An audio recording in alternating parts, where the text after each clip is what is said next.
Maya Chen had always been good at reading people.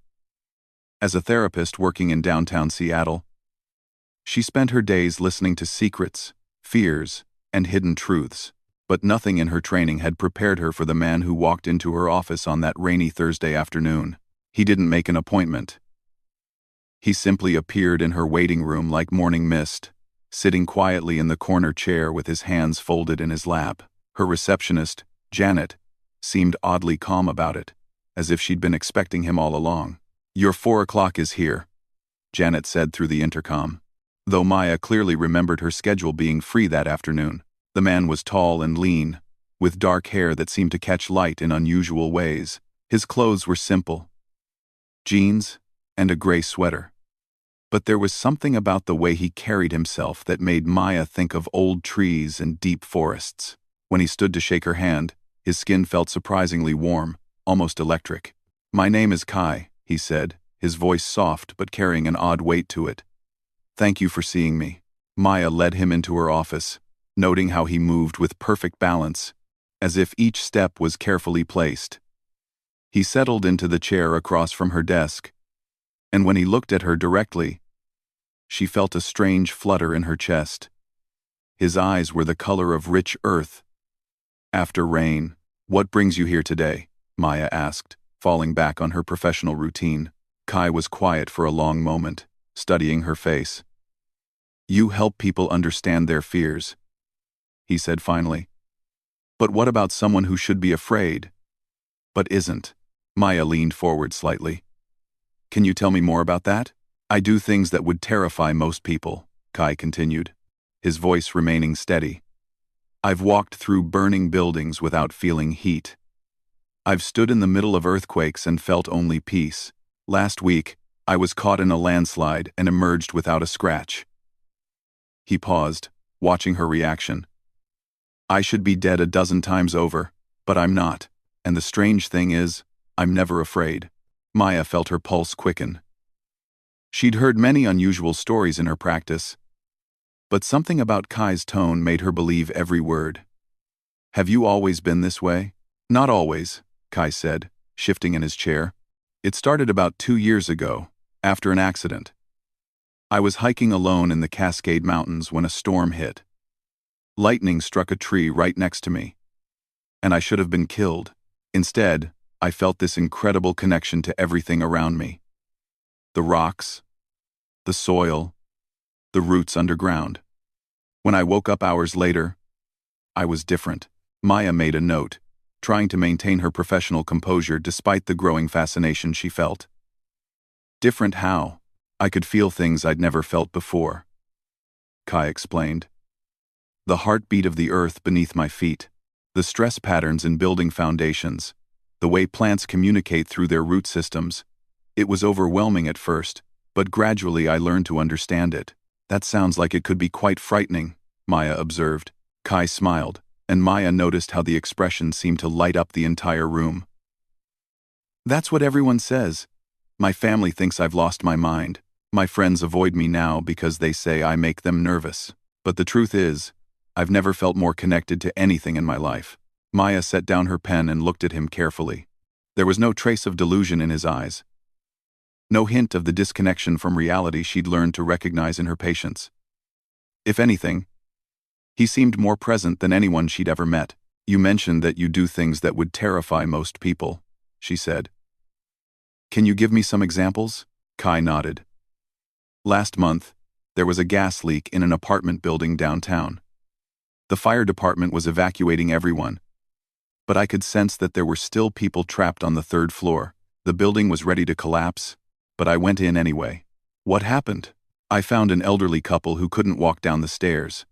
The woman had broken her hip, and her husband wouldn't leave her. I carried them both out, one at a time." Kai's voice remained calm, matter of fact. The building collapsed 15 minutes later. Maya felt a chill run down her spine. "Weren't you afraid of dying?" "No," Kai said simply.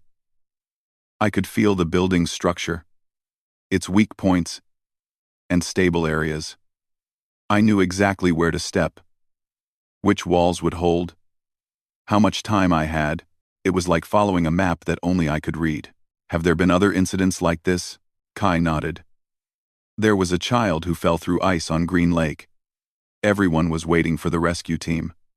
But I could feel that she was running out of time. So I walked out onto the ice. That sounds incredibly dangerous. The ice was thin, yes, but I could sense its patterns, where it was strong enough to hold weight. I reached the girl and pulled her out. The ice held perfectly until we reached shore. Maya found herself leaning forward, completely absorbed in his story. How did people react? They called me a hero at first, Kai said, a shadow crossing his features. But then they started asking questions. How did I know the ice would hold? Why wasn't I cold when I came out of the water? Why did I seem so calm during a life or death situation? What did you tell them? The truth. At first. That I could feel the ice. Understand its structure. But that just made them more nervous. Kai ran a hand through his dark hair. People don't like things they can't explain. They started calling me lucky, then reckless, then strange.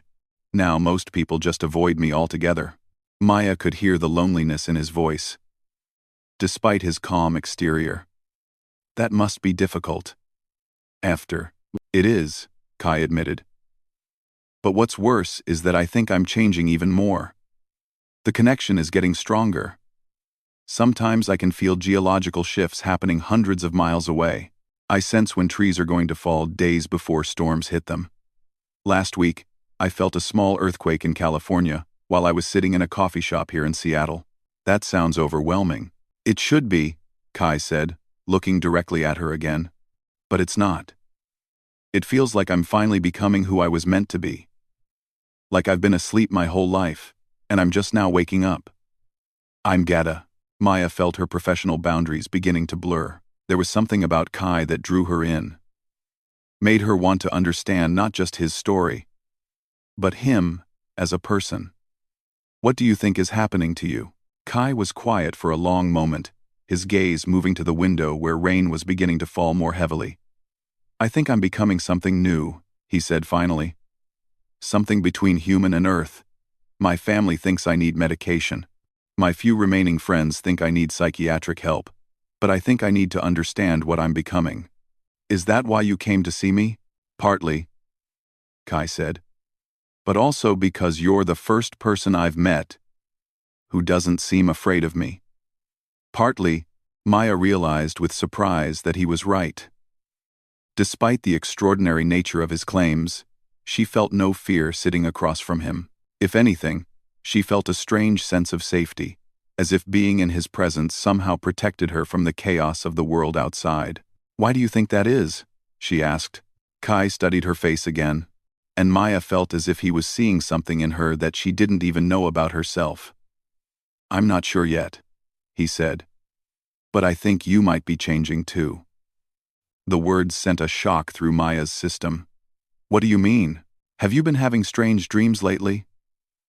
Kai asked. Dreams about being underground?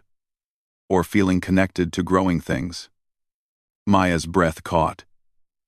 She had been having unusual dreams. Vivid ones where she felt herself moving through soil and root systems. Understanding the secret communications of plants, she'd dismissed them as stress-related. But now, how could you possibly know that? She whispered.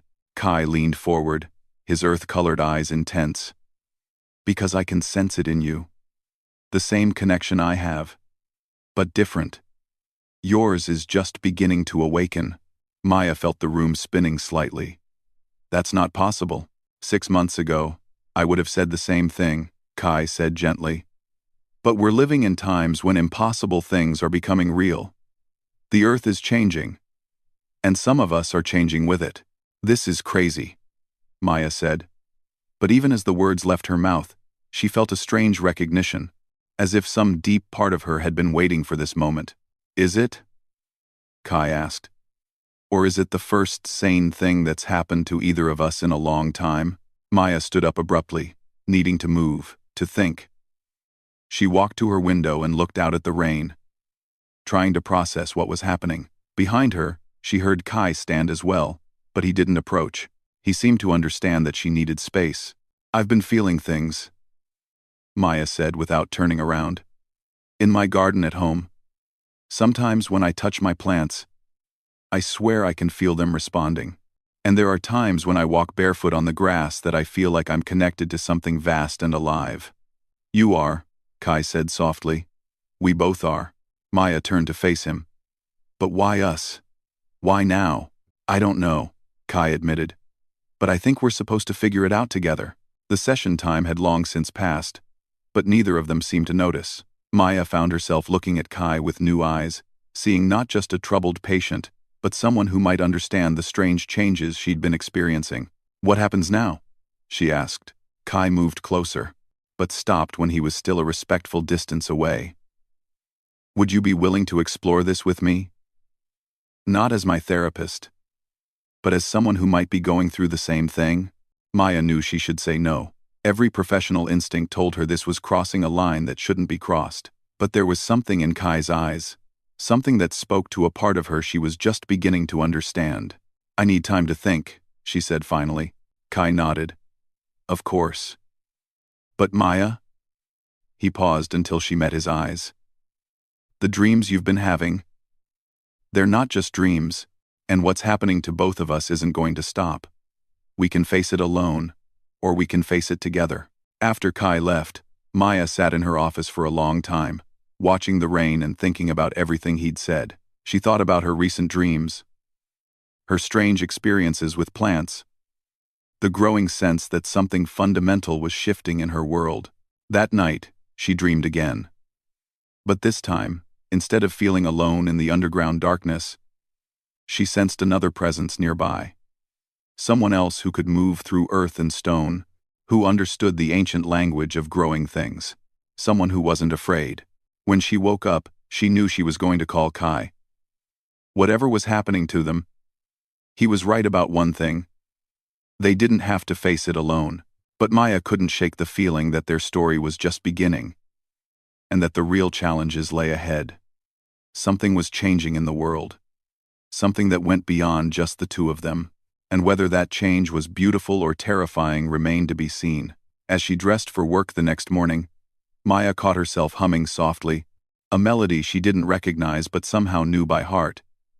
It sounded like wind through leaves, like water moving through stone. It sounded like the earth itself was singing. Maya called Kai 3 days later. She'd spent those days questioning everything she thought she knew about herself and the world around her. The dreams had become more vivid, and twice she'd found herself in her garden at midnight, her hands buried deep in the soil without any memory of going outside. They agreed to meet at Discovery Park, away from the clinical setting of her office. Maya arrived first, choosing a secluded trail that wound through old-growth forest. When Kai appeared on the path, she noticed something different about him. He moved more fluidly than before, as if the earth itself was guiding his steps. "Thank you for coming," he said, settling beside her on a fallen log. "I wasn't sure you would. I'm still not sure I should have," Maya replied honestly. "But the dreams won't stop. And yesterday, something happened that I can't explain away." Kai listened as she told him about finding her dying rose bush suddenly healthy and blooming, despite the fact that she'd only touched it briefly while thinking about how much she wanted it to survive. "It's accelerating," Kai said quietly. "The same thing happened to me in the beginning. Small things at first, then bigger ones." Maya studied his face. "How much bigger?" Instead of answering, Kai stood and walked to a nearby Douglas fir that had fallen across the path. The massive trunk blocked the way completely, its weight obviously immovable. But when Kai placed his hands on the bark, Maya felt something shift in the air around them. "I can feel its entire history," Kai murmured, his eyes closed. "From seed to sapling to this giant. Every storm it weathered, every season it grew." His hands pressed deeper against the wood, "And I can feel where it wants to go now." The enormous tree began to move, not quickly, but with deliberate purpose, as if it were choosing to roll aside rather than being forced. Within minutes, the path was clear. Maya stared in shock. "How is that possible?" "I don't move the earth," Kai explained, his voice strangely distant. "I ask it to move itself. And it listens because we speak the same language now. This is insane, Maya whispered, but she stepped closer to the tree. When she placed her own hands on the bark, she felt it too. A deep, slow consciousness that was ancient and patient and very much alive. You feel it, Kai said, watching her face. I feel it, Maya confirmed, her voice full of wonder. It's still alive. Even though it's fallen.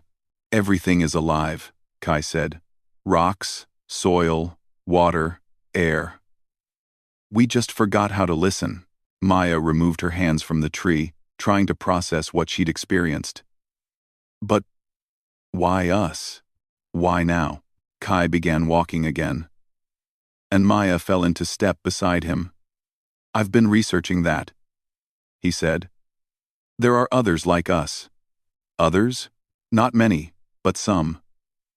I found reports of a woman in Oregon who can accelerate plant growth just by being near them. A man in Colorado who survived a mine collapse because he could sense safe passages through solid rock. A teenager in Montana who prevents forest fires by somehow communicating with the trees. Maya felt both relieved and terrified. So, we're not alone. No, but we're not safe either. Kai's voice carried a new tension. Some of the reports I found weren't in newspapers or online forums. They were in government databases. Maya stopped walking. Government databases? Kai nodded grimly. The woman in Oregon disappeared 3 months ago. The man in Colorado was found dead in what looked like a hiking accident. But there were inconsistencies in the official report. The teenager in Montana was taken into protective custody and hasn't been seen since. Fear crawled up Maya's spine. You think someone is targeting people like us? I think someone is collecting us, Kai said. And I think we need to be very careful. They walked in silence for several minutes before Maya spoke again. What do you think they want? Power, Kai said simply. Think about it. People who can communicate with the Earth itself. Who can prevent natural disasters or cause them. Who understand geological systems better than any scientist. We'd be incredibly valuable to the right buyer. Maya shuddered. Or incredibly dangerous to the wrong government. Exactly. Kai stopped and turned to face her. Maya, there's something else. The dreams you've been having. I think they're not just your subconscious, processing these changes. I think someone is using them to track us. What do you mean? The dreams are too similar between all of us. Too coordinated. I've been documenting mine, and they follow patterns that suggest external influence. Kai's earth-colored eyes were intense with worry. I think whoever is taking people like us has found a way to monitor our dream states. Maya felt her world tilting again. That's not possible. A month ago, you would have said moving a tree with your mind wasn't possible either, Kai pointed out gently. Maya sank down onto a moss-covered boulder, overwhelmed. So, what do? We disappear, Kai said. Before they find us. I can't just disappear, Maya protested. I have a practice, patients who depend on me. A life here, and you'll lose all of that anyway if they take you, Kai said, sitting beside her. But I have another idea. Luke. What? We find the others first. The ones who haven't been taken yet. We warn them. Help them understand what's happening. Maybe even teach them to hide their abilities. Kai's voice grew stronger as he talked. And then we figure out how to stop whoever is hunting us. Maya looked at him with new respect. You've really thought this through. I've had to, Maya. I think what's happening to us isn't random. I think the Earth is choosing people to help it survive something terrible that's coming. Like what? Kai was quiet for a long moment, his gaze distant. Climate change is accelerating faster than anyone realizes. I can feel it in the geological patterns, in the way weather systems are shifting. The Earth is in crisis, and it's creating guardians to help protect it. Maya felt the truth of his words resonating in her bones. Earthwalkers, yes. But if we're all captured or killed before we understand our purpose, then whatever we're supposed to prevent will happen anyway. Maya stood up abruptly, decision crystallizing in her mind. When do we leave? Kai looked surprised. You're willing to run? I'm willing to fight, Maya corrected. But first, we need to understand what we're fighting against. Over the next week, Maya made careful arrangements to close her practice temporarily, telling colleagues she needed time off for a family emergency. She felt guilty about lying to Janet and her patients, but Kai was right. Staying put was no longer safe. They planned to start their search in Oregon, where the plant-growing woman had disappeared. But the night before they were supposed to leave Seattle, Maya's dreams changed dramatically. She found herself standing in a vast underground chamber filled with sophisticated monitoring equipment. Screens showed locations all over the Pacific Northwest, each one marking a point of unusual geological or biological activity. And in the center of it all stood a tall man in a military uniform, watching the displays with cold satisfaction. Subject 23 has made contact with Subject 3-1, he was saying to someone Maya couldn't see. Their abilities are amplifying each other, exactly as predicted. Maya tried to move closer, to see more clearly, but the dream dissolved into fragments. She woke up gasping, her heart pounding with terror. Her phone was ringing. Kai.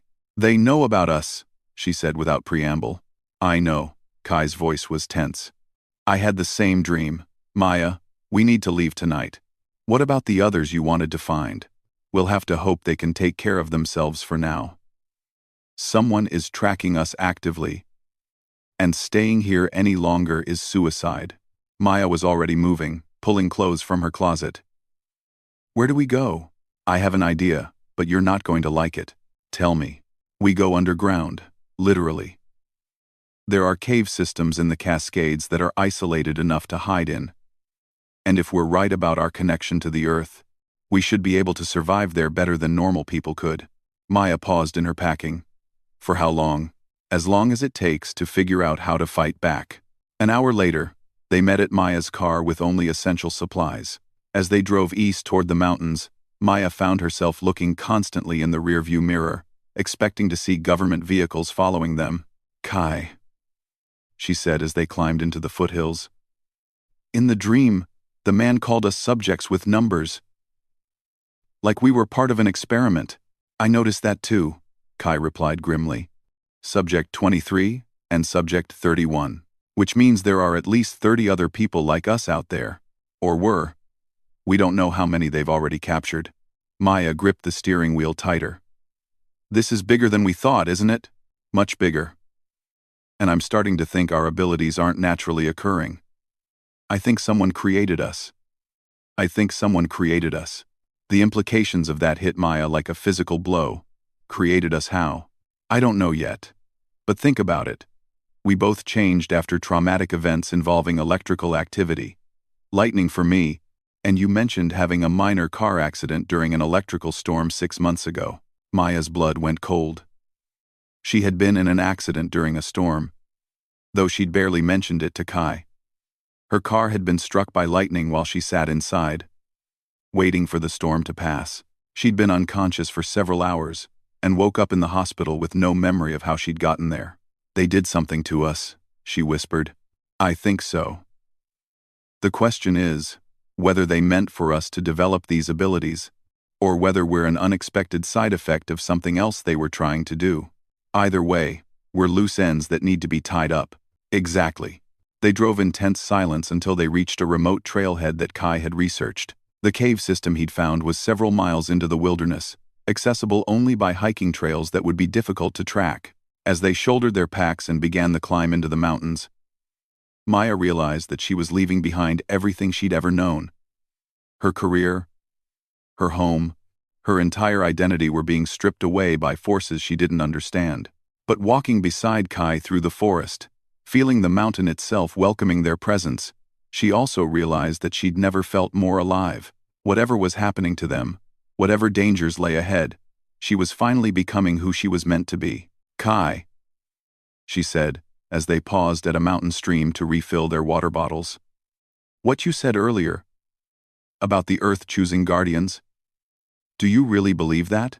Kai cupped the clear mountain water in his hands and drank deeply before answering. I believe we're connected to something ancient and powerful that wants to survive, he said. Whether you call that the Earth or nature or something else, doesn't matter. What matters is that we're responsible for protecting it now, even if it costs us everything. Kai looked at her with eyes that seemed to hold the depth of centuries. Especially then, as they continued deeper into the mountains, following a trail that seemed to reveal itself just ahead of their footsteps, Maya understood that they had crossed a point of no return. They were no longer the people they had been a week ago. They were something new now. Something that stood between the world and forces that wanted to control or destroy it. They were Earthwalkers, and somewhere in the darkness behind them, people with sophisticated equipment and cold eyes were already planning how to bring them home. The cave Kai had chosen was deeper than Maya had expected. They descended through chambers that seemed carved by ancient waters, following passages that twisted through the heart of the mountain. Their flashlights revealed walls covered in strange mineral formations that seemed to pulse with their own inner light. "This place feels alive," Maya whispered, her voice echoing off the stone walls. "It is," Kai replied, running his hand along the cave wall. "The whole mountain is a living system. Water, minerals, gas exchanges, even tectonic movement. It's all connected." They made camp in a large chamber where an underground stream provided fresh water, and the natural acoustics would warn them of anyone approaching from the surface. For 3 days, they lived like primitive humans, learning to navigate by feel rather than sight, discovering that their connection to the earth made them surprisingly comfortable in the underground environment.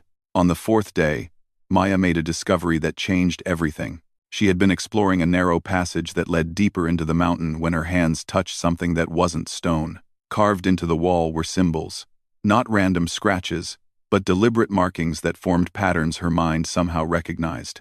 "Kai," she called, her voice urgent. "You need to see this." When Kai squeezed through the passage to join her, he stared at the symbols for a long moment before speaking. "These are instructions," he said finally. "Instructions for what?" "For people like us." Kai traced one of the symbols with his finger. "Look.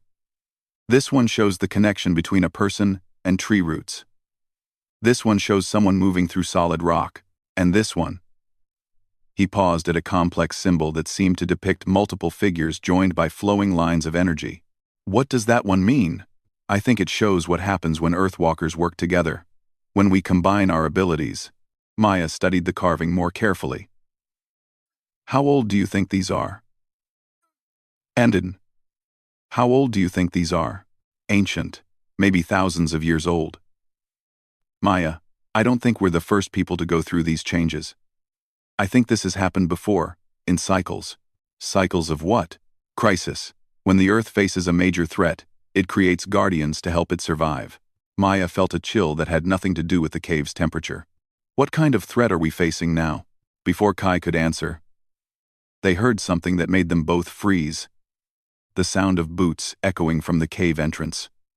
Far above them. "They found us," Kai whispered. "How is that possible?" "The dreams. They must have been tracking our locations through them." Kai was already gathering their essential supplies. "We need to go deeper." "Where?" "This passage dead ends ahead. Trust me." Kai led her to a section of the cave wall that looked identical to every other section. But when he pressed his hands against it and closed his eyes, Maya felt the now familiar shift in the air around them. "What are you doing?" "Asking the mountain for help." The solid rock wall began to change, not breaking or crumbling, but somehow becoming permeable.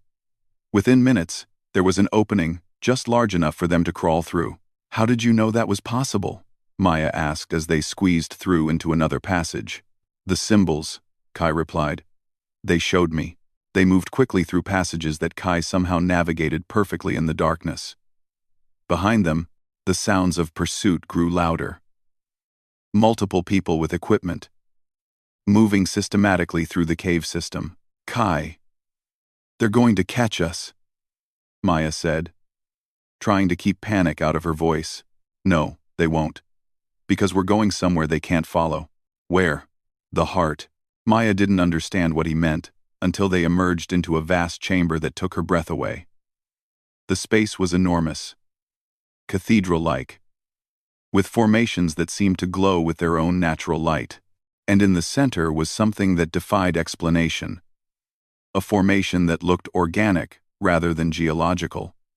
Like the inside of a living cell, magnified 1,000 times. "What is this place?" Maya whispered. "This is where the mountain thinks," Kai said simply. "Where it processes information from the entire geological region." "Maya, we're standing inside the nervous system of the Earth itself." As if responding to his words, the formations around them began to pulse more brightly. Maya felt a presence vast and ancient touching her mind, showing her images too complex to fully understand. Millennia of climate cycles, extinction events, the slow dance of continents across the planet's surface. "It's beautiful," she breathed. "And it's dying," Kai said sadly. "Slowly, but inevitably. Unless something changes." The pursuing footsteps were getting closer. Maya could hear voices now, coordinated and professional. "We need to hide," she said urgently. "We need to fight," Kai replied. "Maya, this is why we're here. This is what we were changed to protect. We can't fight armed soldiers with rocks and cave formations." "Yes, we can." Kai took her hands, and immediately Maya felt their connection amplified dramatically. Through their joined consciousness, she could sense the entire mountain around them. Every passage, every structural weakness, every flowing stream of underground water. "You feel it now," Kai said. "Together, we're not just connected to the Earth. We are the Earth." The first soldier appeared at the entrance to the chamber, dressed in black tactical gear and carrying sophisticated equipment Maya didn't recognize. Behind him came 5 others, moving with military precision. "Subjects 23 and 31, the lead soldier called out, his voice echoing off the stone walls. "You're surrounded. Surrender now, and you won't be harmed." Kai squeezed Maya's hands tighter. "Don't let go," he whispered. "No matter what happens." "I won't," Maya promised. The lead soldier raised some kind of device that began emitting a high-pitched whine. Immediately, Maya felt something trying to sever her connection to Kai, to the mountain, to everything around her. "Sonic disruptor," Kai said through gritted teeth. "It's designed to interfere with our neural connections." "Is it working?" "Not if we don't let it." Together, they pushed back against the disruption, drawing strength from the living mountain around them.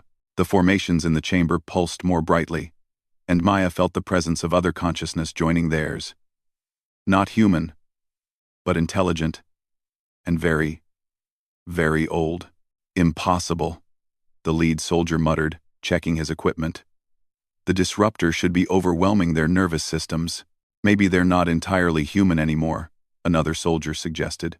That's when Maya understood. "They created us," she said to Kai. "But not intentionally. We were accidents." "What do you mean?" "The lightning strikes, the electrical events that changed us. They weren't natural. They were side effects of some kind of experiment." Maya's voice grew stronger. As the pieces fell into place, they were trying to disrupt the Earth's natural communication systems, and we got caught in the backlash. Kai's eyes widened with understanding. "That's why they're hunting us. We're evidence of what they've been doing." The lead soldier was speaking into a radio now. "Base, the subjects are showing unexpected resistance to the disruptor, requesting permission to use lethal force." "Negative," came the reply through static. "Subjects must be taken alive. Increased disruptor intensity." The whine from the device became almost unbearable. Maya felt her knees buckle, but Kai held her up. Around them, the mountain's presence grew stronger, as if it was pouring all its strength into protecting them. "Why aren't you terrified, Earthwalker?" the lead soldier asked, his voice carrying a strange mixture of admiration and frustration. Any normal person would be unconscious by now from neural feedback. Kai looked directly at the soldier, and when he spoke, his voice carried the weight of stone and the patience of geological time. "Because I know something you don't." "What's that?" "The Earth is done being patient with people who hurt it." His whispered truth numbed Maya's blood, because in that moment she felt exactly what he meant. The mountain around them wasn't just a place, it was a conscious entity that had been tolerating damage for decades, and its patience had run out. The chamber began to shake, not violently, but with purpose, like a giant slowly awakening. Dust fell from the ceiling as rock formations shifted with deliberate intent. "What's happening?" one of the soldiers shouted. "We're leaving," Kai said calmly to Maya. "And they're staying." "Kai, no, we can't kill them. We're not killing them. We're just rearranging their priorities." The passage they had entered through began to close, not crushing the soldiers but sealing them into the chamber. Other openings appeared in the walls, passages that led back toward the surface, toward the outside world where the soldiers belonged.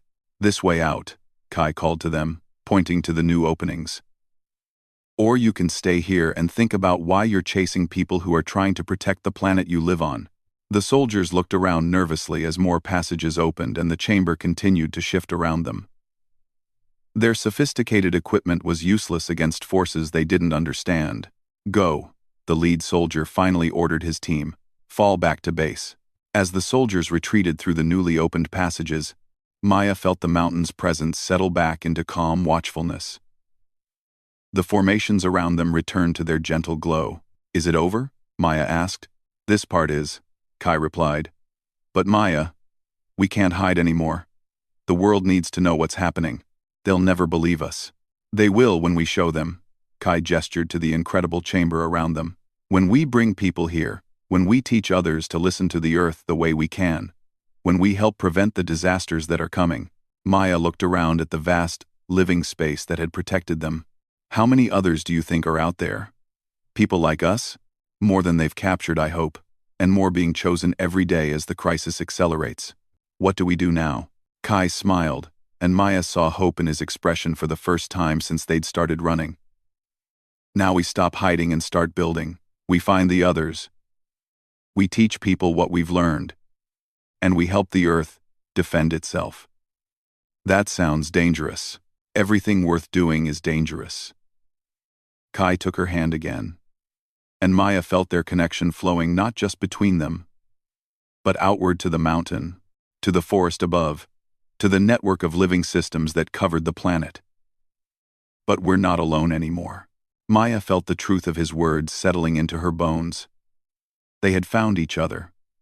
They had survived the hunt. And most importantly, they had discovered their purpose. They were guardians now, protectors of something vast and ancient and irreplaceable. "So we're really doing this?" she asked. "Fighting a shadow organization that has government resources and trying to save the world?"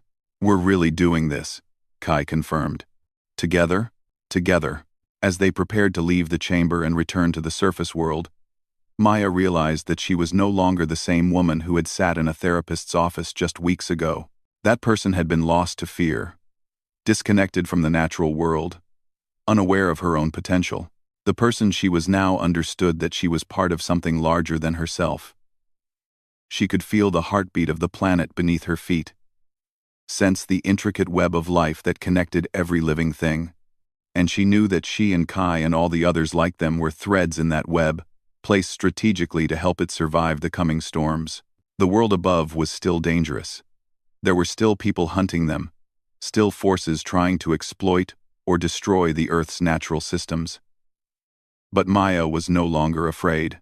She was an Earthwalker, and the Earth had work for her to do. As they climbed back toward the surface through passages that opened before them and sealed behind them, Maya could hear Kai humming that same melody she'd heard in her garden weeks ago. The song of the Earth itself, welcoming its guardians home. They emerged into bright sunlight, breathing free air for the first time in days. But instead of feeling exposed and vulnerable, Maya felt connected to everything around her. The trees, the soil, the very air they breathed. "Ready?" Kai asked, shouldering his pack. Maya looked back once at the mountain that had sheltered and taught them, then turned toward the trail that led back to the world. "Ready," she said, and together, they walked back into a world that had no idea it was about to change forever. The Earth had chosen its guardians. Now it was time for the guardians to choose the Earth's future.